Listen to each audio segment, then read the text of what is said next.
नमस्कार बच्चों। कल हमने भरत महिमा पाठ का जहाँ तक अध्ययन किया था, आज हम उससे आगे अध्ययन करेंगे। एक गांव के पास भरत, शत्रुघ्न और समस्त समाज रात्रि को रुकता है और प्रातः होते ही भगवान राम का नाम लेकर के चल देते हैं। और जब वो रास्ते में जाते हैं तो सब लोगों को अच्छे शगुन होने लगते हैं। पुरुषों के दाएं नेत्र और दाईं भुजाएं फड़कती हैं और स्त्रियों के बाएं नेत्र और बाईं भुजाएं फड़क रही हैं। इसी का वर्णन करते हुए तुलसीदास जी कह रहे हैं,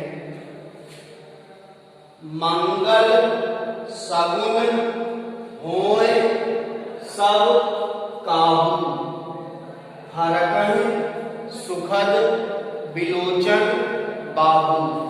तुलसीदास जी कह रहे हैं, जब भरत जी के साथ सारा समाज जा रहा है तो उस समाज के सभी लोगों को मंगल सगुन होय सब काहू, मंगल माने अच्छे, सगुन माने सगुन, होय सब काहू, सब लोगों को हो रहे हैं, सब लोगों को अच्छे संकेत मिल रहे हैं। हरकहि सुखद विलोचन बाहु, पुरुषों की विलोचन माने नेत्र, बाहु माने भुजा। जो पुरुष हैं समाज में उनकी दाहिनी भुजा और दायां नेत्र फड़कने लगा, और जो स्त्रियां हैं उनकी बाईं भुजा और बायां नेत्र फड़कने लगा है, जो उनके लिए राम के दर्शन पाने का शुभ संकेत है। भरत सहित, सहित माने साथ, भरत जी के साथ समाज उछाऊ, संपूर्ण समाज में जितने लोग जा रहे हैं भरत जी के साथ, उन सभी में उछाऊ उत्साह भरा हुआ है, उत्साह भर गया है। भरत सहित समाज उछाऊ, भरत जी के साथ संपूर्ण समाज में एक उत्साह भरा हुआ है। इस बात का कि मिले हैं राम, हमें रामचंद्र जी मिलेंगे, हमें रामचंद्र जी के दर्शन होंगे। मिले हैं राम, हमें रामचंद्र जी मिलेंगे, और मिटे दुख दाहु, मिटे माने मिट जाएगा, दुख माने दुख, दाहु माने कष्ट। जब हमें रामचंद्र जी मिलेंगे तो हमारा दुख और कष्ट दूर हो जाएंगे, मिट जाएंगे। तो भरत जी के साथ संपूर्ण समाज में एक उत्साह भरा हुआ है, क्योंकि उन्हें विश्वास है, हो रहा है, उन्हें शुभ संकेत मिल रहे हैं, मंगल सगुन हो रहे हैं, इसलिए कि राम के दर्शन होंगे, और जब राम के दर्शन होंगे तो उनका दुख और कष्ट दोनों मिट जाएंगे। करत मनोरथ, मनोरथ माने कामना, जिय जस जिय जाति, जस जिय जाति, जिसके मन में जैसी भावना है।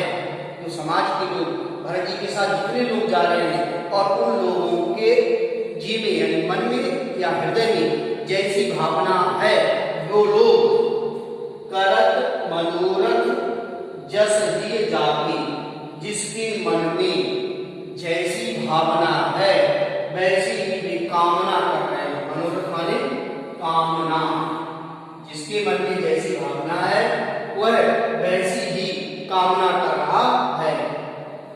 जाहि सने सुरा सब छाती, और वे लोग सने, सने माने प्रेम, सुरा माने मदिरा, शराब, सब छाती, सब लोगों ने मदिरा पी रखी है। कौन सी मदिरा? स्नेह, स्नेह माने प्रेम। जितने लोग हैं ऐसा लग रहा है कि राम के स्नेह रूपी, राम के प्रेम रूपी मदिरा को सब छाके, छाके माने अच्छी तरह से, राम के प्रेम रूपी मदिरा को सब लोगों ने खूब अच्छी तरह से पी रखा है। जब कोई व्यक्ति शराब पी लेता है तो उसका शरीर ढीला पड़ जाता है, और जब वो चलता है तो उसके कदम कहीं के कहीं पड़ते हैं, अर्थात लड़खड़ाता है। और यहाँ पर भी वही स्थिति है, क्योंकि सब लोगों ने राम के प्रेम रूपी मदिरा को छक्कर पी रखा है, अच्छी तरह पी रखा है। कवि तुलसीदास जी कहते हैं, शिथिल अंग, अंग माने अंग, शरीर के जो अंग हैं वो शिथिल माने ढीले हैं। पग, पग माने पैर, मग, मग माने रास्ते में डग डोल है। जब वो अपने पैर रास्ते में डालते हैं तो डोले माने लड़खड़ाते हुए चलते हैं, क्योंकि समस्त समाज में सभी लोगों ने राम के प्रेम रूपी मदिरा को अच्छी तरह से पी रखा है। तो जिसके कारण शिथिल अंग पग मग डग डोल है। जब वो उनका शरीर शिथिल पड़ गया है और जब वो कदम बढ़ते आगे, अपने कदमों को बढ़ाते हैं तो लड़खड़ाते हुए आगे की ओर बढ़ रहे हैं। और विहुबल, विहुबल माने व्याकुल या बेचैन, वचन, वचन माने वचन, प्रेम बस, प्रेम के बस में, बोले माने बोल रहे हैं। और वे लोग बेचैन होकर भी राम के प्रेम में भरकर या राम के प्रेम में बस, राम के प्रेम के बस में आकर विहुबल वचन, व्याकुल होकर के वचनों को बोल रहे हैं। जितने लोग जा रहे हैं वो सब लोग राम के प्रेम में, प्रेम के बस में आकर के विहुबल होकर वचनों को बोल रहे हैं। जब ये लोग जा रहे हैं भगवान रामचंद्र जी के प्रेम में भर करके, बेचैन होकर के वचनों को बोलते हुए चल रहे हैं, उसी समय इनके साथ निषाद राज भी जा रहा है। भरत जी के समाज में निषाद राज भी है, और ये निषाद राज रामचंद्र जी का मित्र है। तो उस निषाद ने, यानी रामचंद्र जी के मित्र ने उन लोगों से, जितने लोग समाज में थे भरत जी के साथ, जितने लोग चल रहे थे, जितने लोग भरत जी के साथ जा रहे थे, उन सब लोगों से निषाद राज ने कहा कि राम सखा, राम का मित्र अर्थात निषाद राज, राम सखा तेज समय, उसी समय जब ये लोग प्रेम में मगन होकर के लड़खड़ाते चल रहे थे, उसी समय राम सखा तेज समय दिखावा, दिखावा माने दिखाया, अरे राम के मित्र निषाद राज ने उसी समय इन लोगों को दिखाया और कहा कि शैल शिरोमणि, शैल माने पर्वत, शिरोमणि माने श्रेष्ठ, पर्वतों में श्रेष्ठ, सहज सुहावा, जो सहज ही बहुत सुंदर लगता है, जो अपनी प्राकृतिक सुंदरता बिखेर रहा है, ऐसा पर्वत जो प्राकृतिक रूप से बड़ा ही सुहावना है और पर्वतों में श्रेष्ठ है, उस पर्वत को राम के मित्र निषाद राज ने उसी समय इन लोगों को दिखाया जो भरत जी के साथ जा रहे हैं। तो राम सखा ते समय दिखावा, शैल शिरोमणि सहज सुहावा, राम के मित्र निषाद राज ने भरत के साथ जितने लोग जा रहे थे उन सब लोगों को पर्वतों में श्रेष्ठ और अपनी प्राकृतिक सुंदरता को बिखेरने वाले पर्वत को दिखाया। इस पर्वत का नाम था कामदगिरि।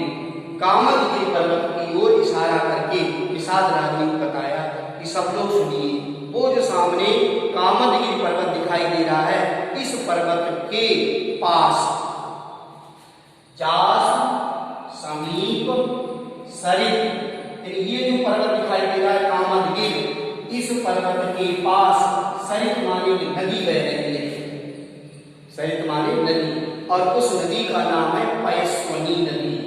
इस कामदगिरि पर्वत के पास कामदगिरि नदी बह रही है, पय तीरा, पय माने नदी का पानी, यानी जो नदी बह रही है, इस पर्वत के पास एक नदी बह रही है, उसके तीरा, तीरा माने समीप, सिय समीप सीता जी के साथ बसई रह रहे हैं। बसई माने रह रहे हैं। दो वीरा, दो वीरा यानी दोनों वीर अर्थात राम और लक्ष्मण। तो राम के मित्र निषाद राज ने कहा कि कामदगिरि पर्वत के पास जासु समीप, कामदगिरि पर्वत के पास सरित पै तीरा, पैसुनी नदी के समीप, सिय समीप सीता जी के साथ बसई दो वीरा, दोनों वीर रह रहे हैं, राम और लक्ष्मण निवास कर रहे हैं। अब कल हम इसकी आगे अध्ययन करेंगे। धन्यवाद।